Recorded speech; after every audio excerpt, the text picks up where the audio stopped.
Joining on the sofa with Esther this Sunday is the incredible Julie McKnight, known as Mama Bear. Award-winning vocalist with timeless hits like Diamond Life, Finally and Home. Julie will also have reflections on the recent loss of her son, Cole Nikolas McKnight, and talk about her journey in the music industry. Okay, ladies and gentlemen, good morning, good evening, good afternoon, wherever you are across the globe. Welcome to On the Sofa with Esther. And joining me today is the incredible singing sensation. And my phone just died. No, singer sensation, the one and only known Mama Bear, Julie McKnight, known for her powerful voice and warm spirit. She's here to share her music, her journey, and her heart. So welcome, Mama Bear. Thank you. Thank you for having me. Real pleasure, real privilege. I can already feel the energy that's between us. So without further ado, I like to ask my guests before I dive into the interviews, Julie. Who is Julie in a nutshell, in a peanut shell, or Oh, a coconut shell? Just a little bit, and then we're going to unpeel you afterwards. let's see. Julie is a mama first. Well, no, I'm a daughter first and a sister. But mama is always here, and singer and songwriter and teacher and counselor and All those things, all those all wonderful the things stuff. that make you a really nice, not crab, actually, you're a coconut, Julie. I want you to be a coconut. Brilliant. Lots of stuff, but it's good. Mm-hmm. And so, Julie, we're going to sort of just dive in and out of your world, because there's so much yumminess in your world. There's so much that you've given. There's so much that you've had to offer. And in terms of your singing career, let's dive into that a little bit. When did you realize that you wanted to go into music? You had the gift to sing. Because I know you were inspired by your parents, because your father was Norris, is it Turney, a Grandfather, yeah. jazz saxophonist who played with Duke Ellington. Yeah, yeah. Whoa. And your mother was a theatre performer, so you've come from that Mhm. background. So tell us a little bit more about your formative years. Well, early on, it was just that in my household, my family, just everybody sang or either painted or wrote poetry or wrote books or were sculptors. So I just figured that was life for Mm. everybody. So it wasn't something where I was like, I think I want to do this and I have to figure out how to do it. It just my Okay. family has always and is still my brothers, my cousins. We were just we're an artist family. Mm. So a family that's full of creatives, and that was my life. So singing was just what we did. That was all. That was Mm. it. So that I didn't really have a start.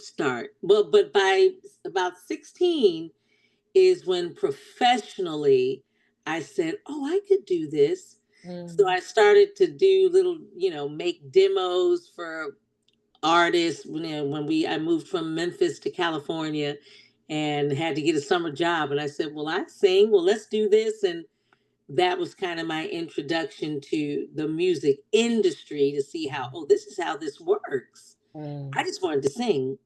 So Nice, that nice. it was very natural. Nice. And you've been the backing singer for a lot of, as we say, legends in the music industry. I've got my notepad here and I've been jotting down my notes. So from, from Will Smith, Kenny G, Luther Vandross, and obviously you also sang with Brian McKnight, who was your previous husband. Is it previous? Hmm. And there's so many more that you've sang with. I mean, what would you say, what did you learn being a background singer and then obviously being a solo artist in your own right as well? Well, I'll tell you, a lot of those were they fell on the line between some were actually being able to do some background vocals for tracks that they did, but it all does still stem back from when I originally was just doing demos. And back in the 90s, the record companies would send out songs, they would find random singers, we would sing it, we would do the demos, we would sing all the backing, and then Mm, all of a sudden, some days they'd pay you a flat fee. It's horrible, but it was an experience. But mm. you hear the radio and you're thinking, that's me. Nice. And so that's why nowadays the kids, they can kind of say, no, my catalog is here, here, and here.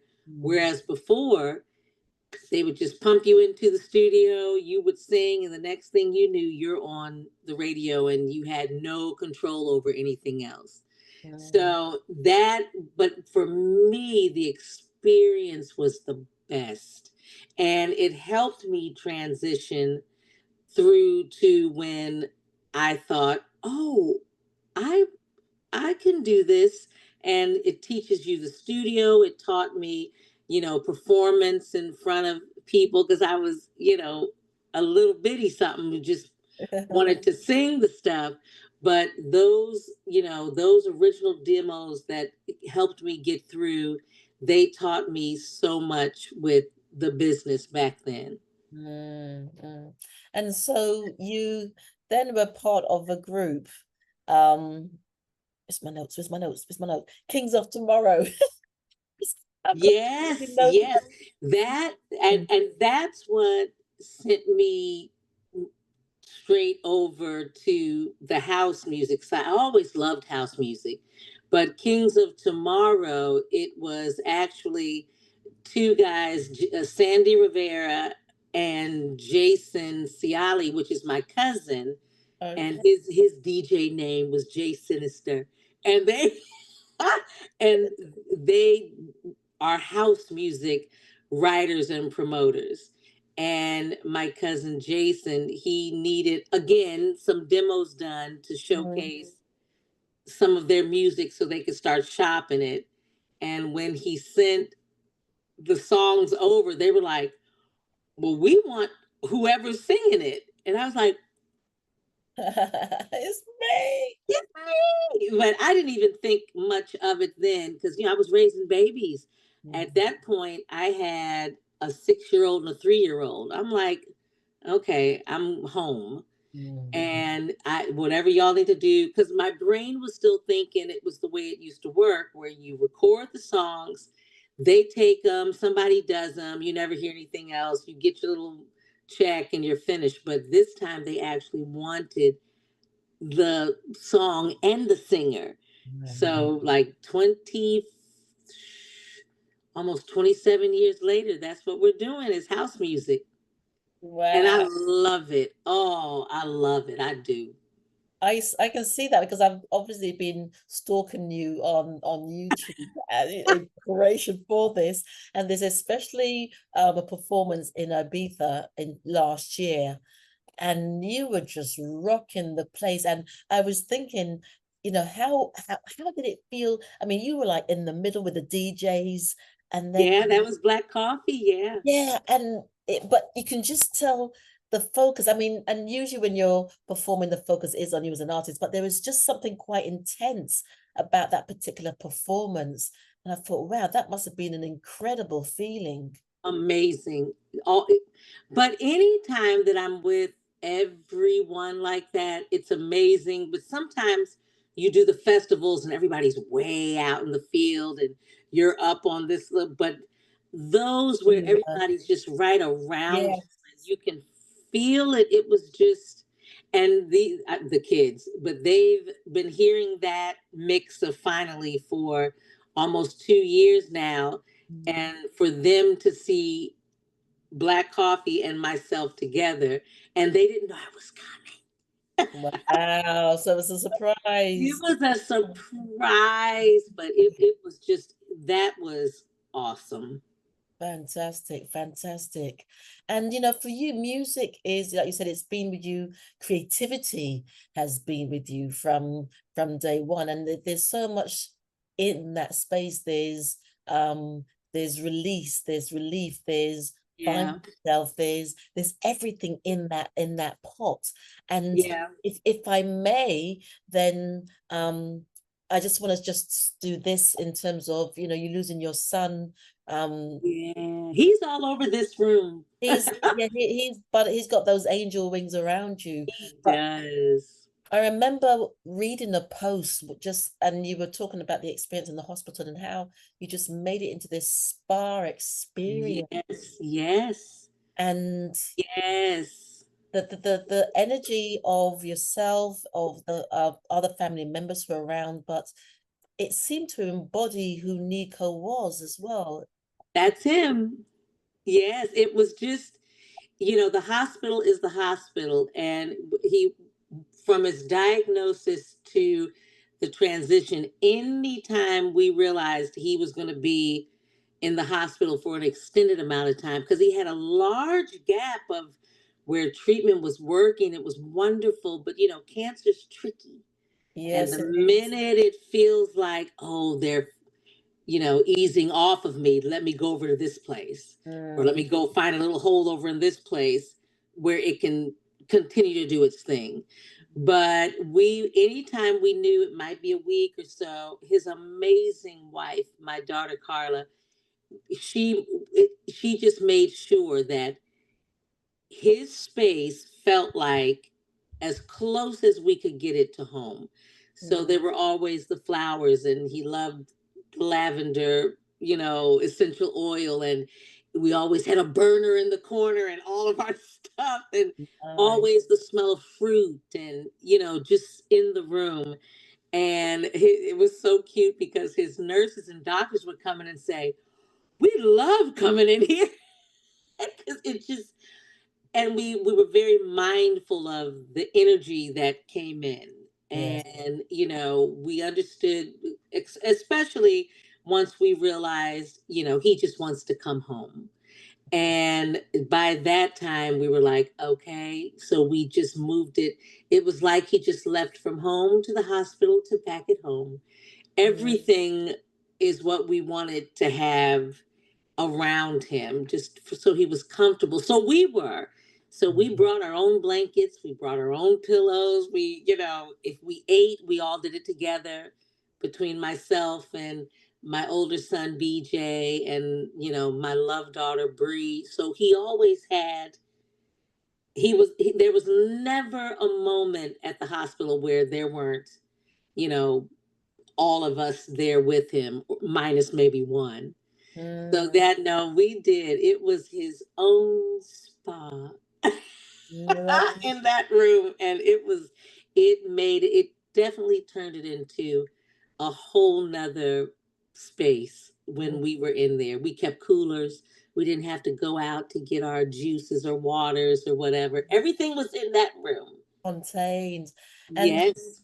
what part, I mean, this is something that's in my head, so I need to speak it. So what part did music play in that? I mean, I know there are so many elements to creating, honing, um, maintaining that space, but also Yes. the music, because as we know, music is a vibration. I mean, Yes. everything's a vibration, but music has a harmony that can dip into those places and play in us. Absolutely. It vibrates through the room. But he's a guitar player, so he always had his guitar in the room, so he would play. There was always music in the room. If the TV was on, it was on just for some of that, you know Background. background. But if it was all of us in there together, somebody had their playlist on, or he was playing the guitar, or my son was playing the guitar, my Mm, oldest. So music was always all over the place. Even once he returned home, there was never a time that music wasn't on. Even mm, just in the back. You just heard it. So, because like you said, it was always that energy that you give. We could feel if the energy in the house needed a different shift, and we would change the music. Or, Yes. once he was, at a point where he was a little less verbal, then we'd say, "What are you feeling today?" And he would either give us a, uh, but the music was always on. It's just what's been around for, it's in us. Yes, Heals. absolutely. Mm-hmm. That's beautiful. That's beautiful. And so, where to for you now, Julie, musically? And I would surmise that the journey with Nico as well would maybe be infused in that next part of your journey. Absolutely. And that's it, it's wild that you asked that, because I've done house, I've done jazz, I've done all this for a long time.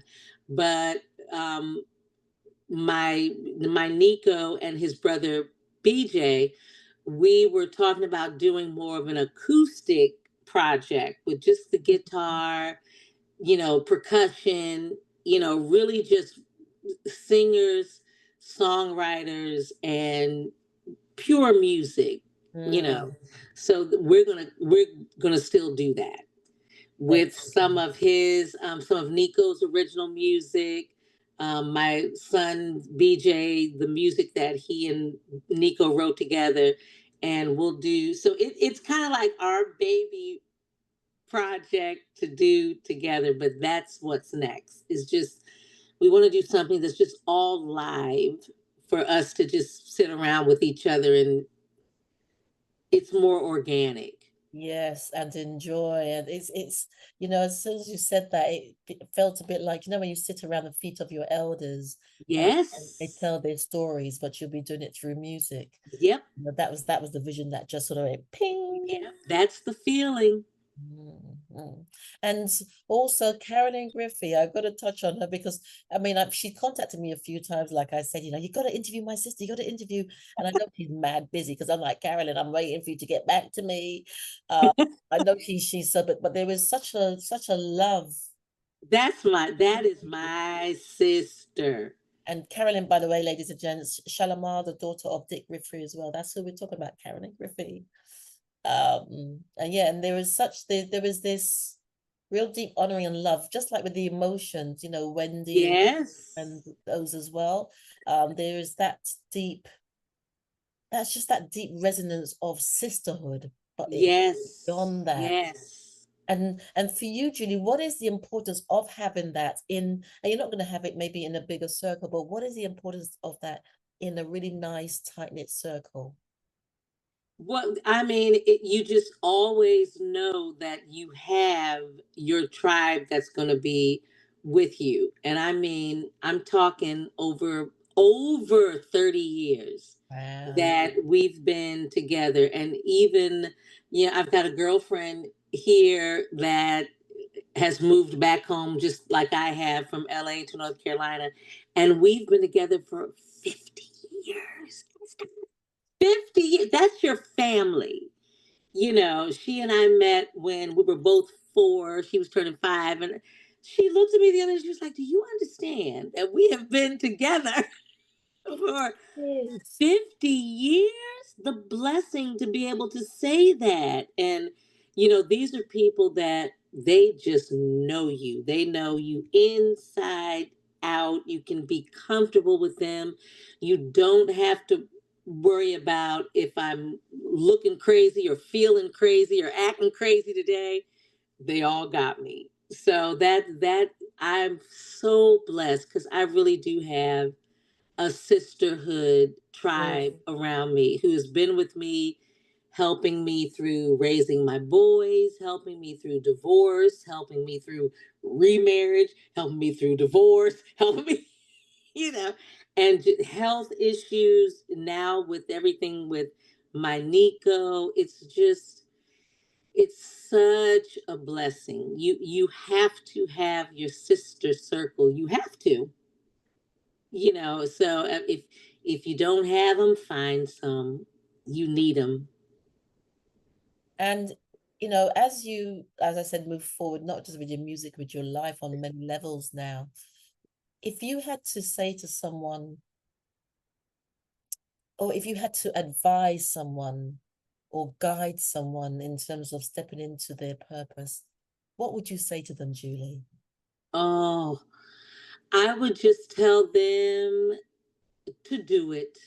I would tell them not to think about, same thing that I said to my sons, same lessons that were told to me. If it really does sound cliche and you hear people say to you, and if you don't know what your passion is, you don't know what, you think, because I look at the two different.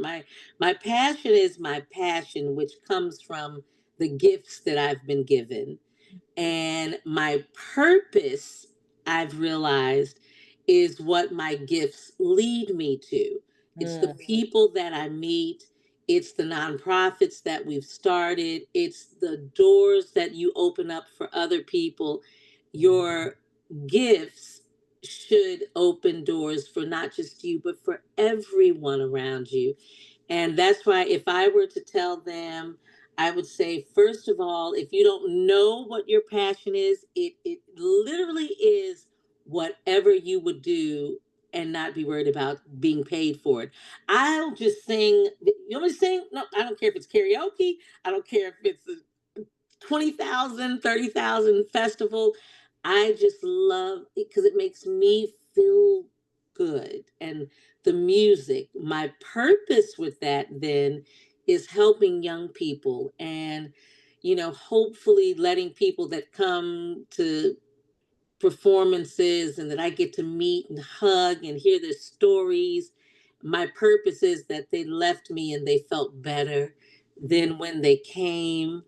So I always tell my young folks or anyone, make sure that your passion is what you don't care if the money's coming from it, because you'll continue to do that. And believe me, it will open up.